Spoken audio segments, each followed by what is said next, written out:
यह है नहर। हम जानेंगे कि नहर होती क्या है, नहरें बनाने की परियोजना किसने और क्यों बनाई, नहरों से कितने हेक्टेयर कृषि भूमि की सिंचाई होती है, नहरों से कितना राजस्व प्राप्त होता है, सिंचाई के अतिरिक्त नहरों से अन्य क्या क्या लाभ हैं, क्या सिंचाई के अन्य संसाधनों की अपेक्षा नहरों से की जाने वाली सिंचाई सस्ती है। अब हम जानते हैं नहर होती क्या है। नहर जल परिवहन तथा जल स्थानांतरण की मानव निर्मित संरचना होती है जो प्राकृतिक न होकर मानव निर्मित होती है।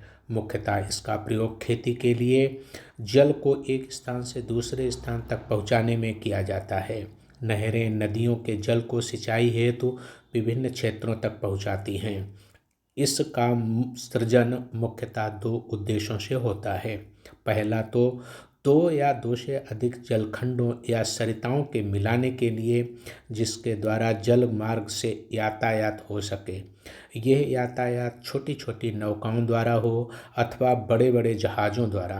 दूसरा उद्देश्य नदी या सरोवरों से जल को भूमि सिंचन, जल प्रदाय तथा अन्य आवश्यकताओं की पूर्ति के लिए नहरों द्वारा दूर दूर तक पहुंचाना। अतः नहर विभाग भारत जैसे कृषि प्रधान देश के प्रशासन में विशेष स्थान रखते हैं। सिंचाई नहरों में देश की वो अमूल्य निधि बहती है जिसके ऊपर कृषि उत्पादन बड़ी मात्रा में निर्भर करता है। नहरों के संचालन के लिए विशेष कानून बने हुए हैं जिसके अंतर्गत नहर विभाग अपना कार्य चलाते हैं। गंगा यमुना के दोआब में गंगा की ऊपरी तथा निचली गंगा नहर से मिलाकर लगभग 32 लाख एकड़ भूमि की सिंचाई प्रति वर्ष होती है। इसलिए गंगा यमुना के दोआब क्षेत्रों में लगभग 8,000 मील छोटी बड़ी नहरों का जाल सा फैला हुआ है जो विभिन्न नदियों और नालों के बीच के क्षेत्र को सिंचित करती हैं। ये भारत की सबसे बड़ी भूमि सिंचन प्रणाली है। इसी कारण संसार की सब बड़ी बड़ी कृतियों में नहरों का विशिष्ट स्थान है। अब जानते हैं कि नहरें बनाने की परियोजना किसने और क्यों बनाई। संभवतः भारत में सर्वप्रथम नहर का निर्माण कराने का श्रेय गयासुद्दीन तुगलक को जाता है, जिसने भारत की डाक व्यवस्था को भी सुदृढ़ किया। सन 1837-38 के विनाशकारी अकाल में लगभग 8 लाख लोग काल के गाल में समा गए और राहत कार्यों पर लगभग 10 मिलियन रुपए खर्च किए गए, जिसके परिणाम स्वरूप ब्रिटिश ईस्ट इंडिया कंपनी को राजस्व का काफ़ी नुकसान हुआ। ऐसी सूखे की विषम स्थिति से निपटने के लिए एक सिंचाई प्रणाली की आवश्यकता महसूस की गई। ब्रिटिश कर्नल सर प्रावी काटली, जो एक सिविल इंजीनियर भी थे, जिनका विश्वास था कि गंगा नदी के पानी को बांधकर नहर बनाना पूर्णतः संभव है, अतः वे सर्वे करने के उपरांत नहर परियोजना को प्रायोजित करने के लिए ब्रिटिश ईस्ट इंडिया कंपनी को मनाने में कामयाब रहे। परिणामतः अप्रैल 1842 में नहर की खुदाई शुरू हुई।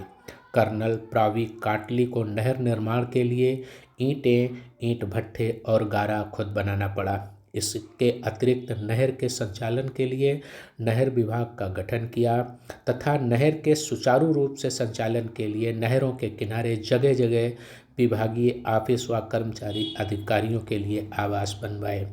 परंतु इस महत्वपूर्ण परियोजना को प्रारंभ करने से पूर्व हरिद्वार में हिंदू पुजारियों ने इस नहर परियोजना का विरोध किया। उनका कहना था कि पवित्र गंगा नदी के पानी को कैद कर लिया जाएगा, जो धर्म विरुद्ध होगा। लेकिन कर्नल प्रावी काटली ने उन्हें यह कहकर समझा लिया कि वो बनने वाले बांध के में एक अंतराल छोड़ देंगे जहां से गंगा का पानी निर्बाध रूप से प्रवाहित होता रहेगा। उसके बाद हिंदू पुजारियों ने शर्त रख दी कि नहर के किनारे धार्मिक स्थल व स्नान घाट बनाए जाएं। देश के हित को देखते हुए कर्नल प्रावी काटली ने यह शर्त भी मान ली। उसके बाद भी हिंदू पुजारियों ने अवरोध हेतु एक शर्त और रख दी कि गणेश पूजा करके बांध का उद्घाटन किया जाए, जिसे भी देश का हित देखते हुए मान लिया गया। इस प्रकार बांध को कई जटिलताओं का सामना करना पड़ा। अब अगले एपिसोड में हम जानेंगे कि नहरों से कितने हेक्टेयर कृषि भूमि की सिंचाई होती है और नहरों से कितना राजस्व प्राप्त होता है।